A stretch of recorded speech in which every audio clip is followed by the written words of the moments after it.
Salut à tous, bienvenue dans cette nouvelle vidéo. On va évoquer l'actualité du mercato, le feuilleton Lionel Messi qui s'est éteint aujourd'hui, Lionel Messi qui sort une bombe concernant le Paris Saint-Germain et toute l'actualité mercato du PSG. Nono est avec nous, salut Nono.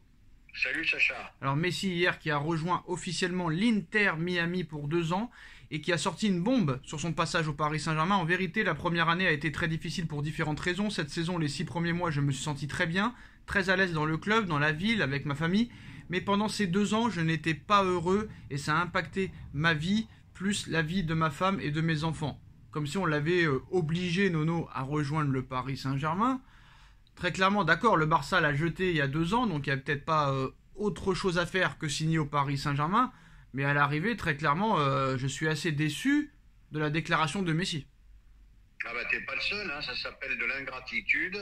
Et Dieu sait l'admiration que j'ai pour Messi, mais là ça va pas du tout. Pourquoi tu es venu, Léo? Pourquoi tu es venu? Voilà, point final. Voilà, parce que le PSG était le seul club capable de te donner 40 millions à l'année.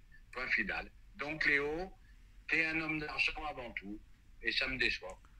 Alors si lui est un homme d'argent, qu'est-ce que Ronaldo, qu'est-ce que N'Golo Kanté, qu'est-ce que Karim Benzema, hein, très clairement, qui vont toucher beaucoup plus à l'heure actuelle que Messi.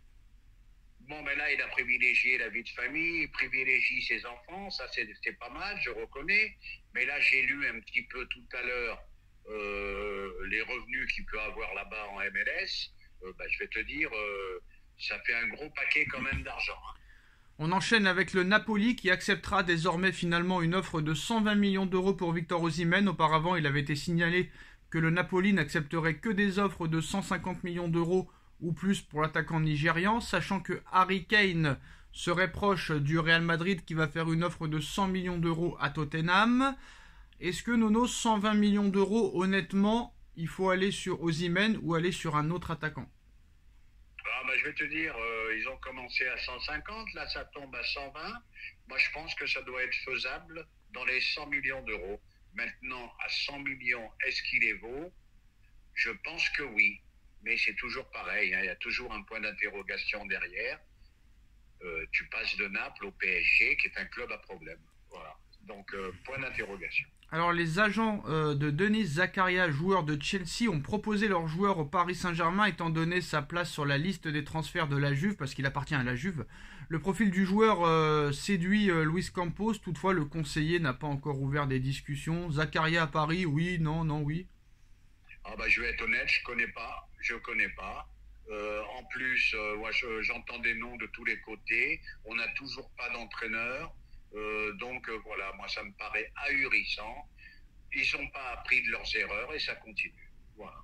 Alors Luis Campos a rencontré l'agent de Nagelsmann aujourd'hui dans un grand hôtel parisien proche de la place de la Concorde. Henry aurait décliné l'invitation de Nagelsmann. Henry ne sera pas l'adjoint de Nagelsmann au Paris Saint-Germain. Alors plusieurs rendez-vous ont été effectués ces dernières 48 heures pour tenter de faire avancer une arrivée de Julian Nagelsmann au PSG. C'est la priorité. Certaines sources internes expliquent aussi que la finalité du dossier n'est pas imminente. Donc il va falloir encore attendre pour le prochain entraîneur, sachant que l'équipe Nono annonce que Paris aurait un intérêt pour Bruno Genesio, à prendre bien sûr avec des pincettes.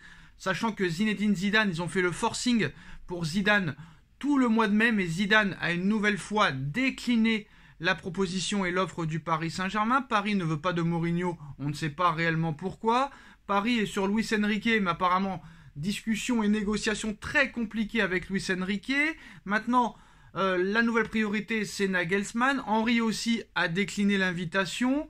Maintenant, très clairement, est-ce que Paris, même Mota apparemment aurait refusé, Nono, qui voudrait rester à Bologne. Est-ce que Paris peut finir avec Bruno Genesio dans les prochaines semaines et refaire les mêmes erreurs que l'année passée? On a annoncé Zidane, on a annoncé Mourinho, on a annoncé beaucoup d'autres entraîneurs l'année dernière. Et à l'arrivée, à la surprise générale, c'est Christophe Galtier qui a rejoint le Paris Saint-Germain, sachant que Galtier, Nono, est sur la shortlist cet été de Pablo Longoria pour Marseille. Très clairement, Nono, est-ce que Paris peut finir avec Bruno Genesio, sachant que tous les coachs refusent et enchaînent les refus? Là, bah, les grands noms, bah, il faut se mettre à l'évidence. Hein, ils veulent pas venir à Paris. Point final. Bon, maintenant, eh ben, pourquoi Pep Genesio?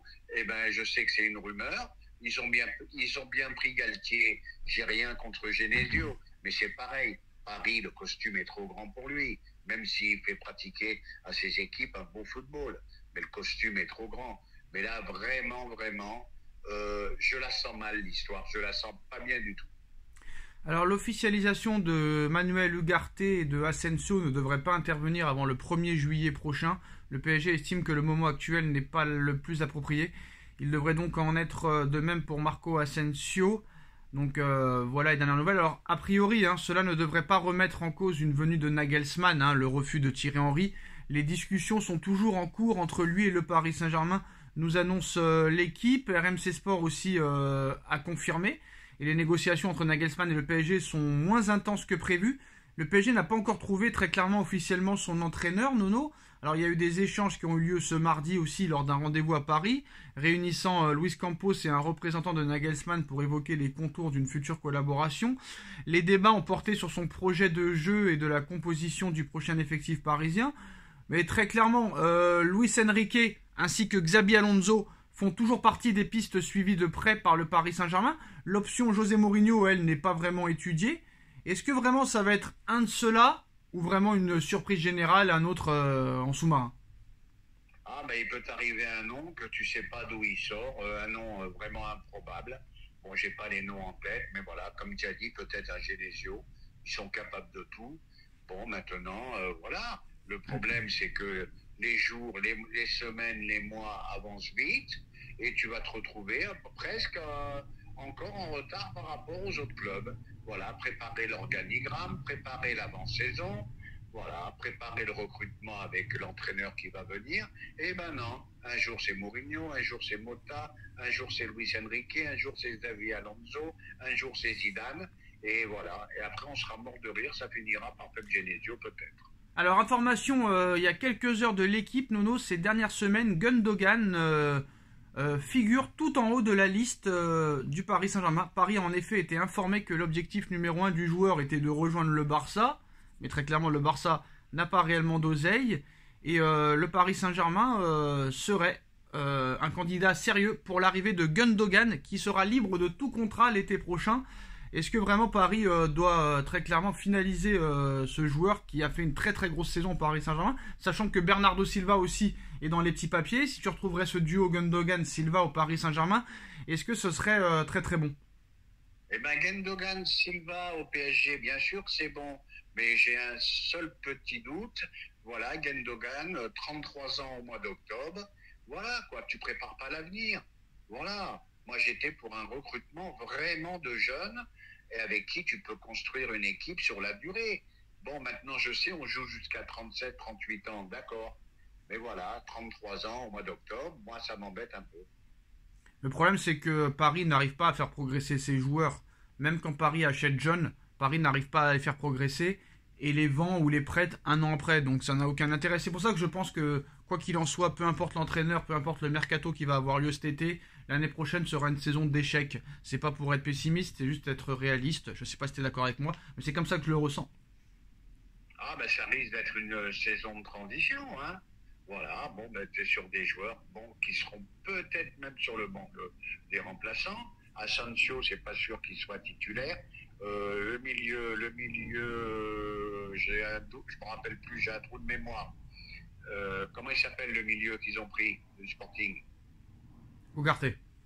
Ugarte, lui, je pense, sera titulaire. Bon, maintenant, on va voir la suite. Bon, ben déjà, tu me parles pas de ça, mais moi, je vais t'en parler.